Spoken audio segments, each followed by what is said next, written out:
How are you feeling about the UK at the moment? Well, I don't know when you will ask back, but my experience of going back to the UK now is that everyone is supremely depressed and doesn't think life will get better. Yeah, it's kind of like a Gary's economics monologue, just being played on repeat. But like that sentiment of you're broke and your children are going to be broke and no one's going to get a house and you're going to die destitute. And everyone's going to be poorer than this generation and all that sort of thing. Yeah, I was very depressed when I went back to the UK last because I think I had just come fresh from the inauguration in DC, and I mean, which was bracing for lots of reasons. But I just noticed that there are lots of opportunities for things to be righted in America and put in a more sane direction. Again, we'll see if that happens, but I think there's a great opportunity, this whole set of great opportunities in America, economic and much more for the country, educational reform, a lot of problems that America needs to address that have now the opportunity to be addressed. Whereas Britain, like most of Western Europe, it just stumbles on. It's very depressing, and I noticed not very inspiring. I've noticed that my friends there are all wildly depressed. I'm rather surprised at how upbeat I was. I mean, they beat it out of me. Having just come from a war zone, a selection of war zones. But within 24 hours of being in the UK, I was suitably depressed at the equilibrium that was expected of everyone. Cortisol level and come into line with everyone else. Yeah. Instead, I've seen a lot of plenty wars up close, but it's the UK that I'm most concerned about. Well, yeah, actually, I am. It may be a sort of dramatic overstatement, but yeah, I mean, what gives you hope in any country, whether it's a peace or a war, is whether the people in the country want to fight for the country, metaphorically or literally.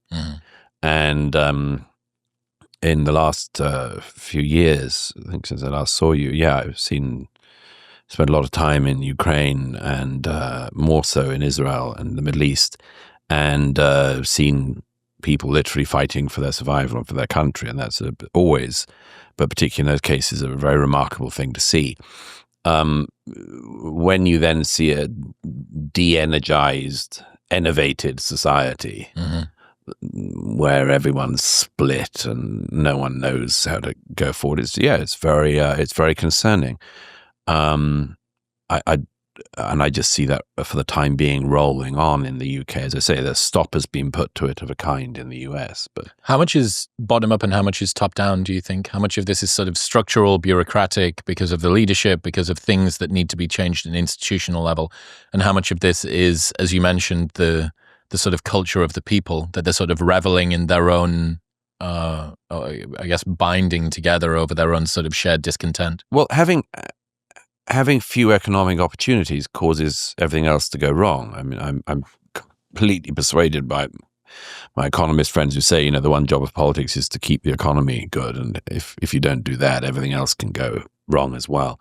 I think that's true, but it's a combination of the economics, the market not working, growth not happening, wages being stagnant, unaffordability of housing, and then plus the just wild innovation of all the cultural crap. I think you can have weak economics but keep strong culture. But if you've got weak economics and weak culture, I mean, I was just watching this morning. There's a row that's been going on because it's actually something I helped to fuel. There's a bunch of Labour MPs who've been busily campaigning against a third runway at Heathrow Airport, which is just like, seriously, this has happened all my adult life. Any healthy country doesn't debate for 20 years a third runway at your major airport. You just get it done. Just build it. Same thing with there's like infrastructure like HS2, which has one virtue in it, which is that the plan is to be able to get out of Birmingham faster. And these big infrastructure projects have been like endlessly debated in the UK for like 20 years. And that's very depressing. But yes, a group of Labour MPs, all with diverse constituencies or not, have been busily anti runway at Heathrow, but have been urging the funding of an airport in Mirpur because their constituents want to be able to get back and forth to see family. Where's Mirpur? In Pakistan, and they're very insistent that anti-building of runways in England, but very in Pakistan. And those things are just crazy. Yep. And everyone in Britain can see it. And you know, and then people criticized these MPs for this obvious, ridiculous double standard of saying, you know, if Heathrow expands, you know, it will kill the planet. And they go, but Mirpur, great. Good to go. And everyone can see that. And then people in Britain, a couple of MPs called it out, and then were immediately called Islamophobic racists by these other MPs who, you know, that's just typical Britain. It's like typical Britain, and nobody knows how to get out of it, because it's, you know, it's the same thing. You know, everyone now knows, you know, you complain about anything in Britain, online or off, and these weird eunuch-ized police will tap on your door with and none of it's metaphorical. You know, as Konstantin Kisin said the other week, about the thousands and thousands of people who've had police come to their door because of, like, saying something critical of their school on Facebook and this sort of thing. It's just bizarre, the weak situation that Britain has got into. We weren't like that. We don't have to be. Yeah, the culture of a stiff upper lip appears to have been sort of lost in its entirety. It hasn't been. It's just been wildly suppressed, like everything else, like masculinity, like natural, you know, the natural culture of the country. I wrote the other week about this ridiculous thing where the Shakespeare Birthplace Trust inevitably is waging war on Shakespeare, you know, and their new thing is like, why are we doing so much Shakespeare at the Shakespeare Birthplace Trust, and why aren't we spending more time celebrating this Bengali poet? Well, said Bengali poet wasn't born in Stratford-upon-Avon, you jerk. Probably if you go to his birthplace, you won't find all that much Shakespeare.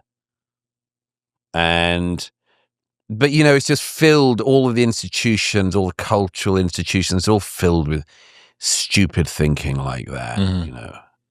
I think the slight difference is there's a sense of rebelliousness in America that we don't. Well, there is in Britain as well. There is everywhere. It's just that you can very effectively squash it.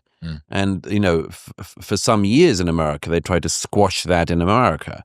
And Americans used the biggest hammer they could find to hit back against it, which is Donald J. Trump. And the British public haven't yet found a hammer. Very interesting.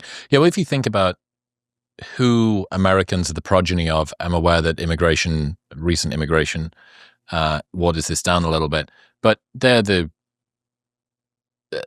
descendants of people who said 8-week journey at sea, limited chance of survival, not really too sure what I'm going to, count me in. Yeah, I know that there is an explanation of that, yes, but there's also, you know, I'd like to think there are plenty of belligerent buggers back home as well, and there's plenty of brave people and plenty of people who may not have left the islands, but who still have similar instincts, you know. It just seems like there's at least in the UK, and not among most of the friends that I spend my time with, but that's because I, you know, very carefully sort of selected my group of friends to not be those people. But when I hear the sort of commentary that happens online, I do think, this shared reveling in discontent, in, you know, if you were to ring one of your friends and say in the UK, hey, get that in you. Thank you, Douglas. Time for you to do your first ad read. There we are. Yeah. New tonic. If I become wildly ill from drinking this, it's bad for you, isn't it? It would look bad, but you can hold it together. I'm sure you've taken worse across your illustrious career. Thank you. Very good. Okay, come on. There we go. Cheers. Chin chin. Cheers, chin. Chin chin. It's delicious. Very up. That's good. Yeah, you were paid to say that. I always remember I rang a friend and I said, hey man, like, what are you doing today? Tell me about what you've done today. Said, oh man, living the dream. Took the bins out this morning. It's been raining all day. You know, that classic British sort of... That's sort of banter though. It is, but it feels to me like be careful sort of what you pretend to be, because you are what you pretend to be in some ways. And rarely, that's Kurt Vonnegut, rarely it's hard to reverse that. Like, people bond in the UK over this sense of shared suffering, over this sense that things are sort of a little bit crap and not necessarily. Well, you have to make them better then. Yep, I think so. Sort of. I don't really like whining, although we're doing it a bit at the moment. A quick aside, if you're struggling to fall asleep on a nighttime, stay asleep throughout the night, or not waking up feeling rested and revitalized in the morning, Momentus's magnesium L-threonate is one of my favorite products, which I use every single night before bed. Magnesium L-threonate is uniquely able to cross the blood-brain barrier. It also boosts memory, focus, and cognitive function, while also improving sleep and reducing stress, which is why it's a massive part of my brain, body, and sleep stack, which I use every single day. It's got a huge impact on my cognition and my strength and my recovery. And if you're still on the fence, Momentus offers a 30-day money-back guarantee. So you can buy it and try it before you go to bed every night for 29 nights. And if you don't love it, they'll give you your money back.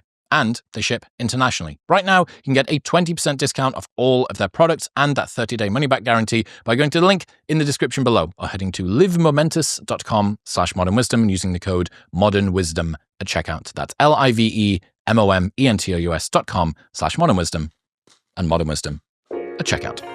Would you look at that? Clip is already over, but if you want more, don't be sad. The full episode is available right here. Go on.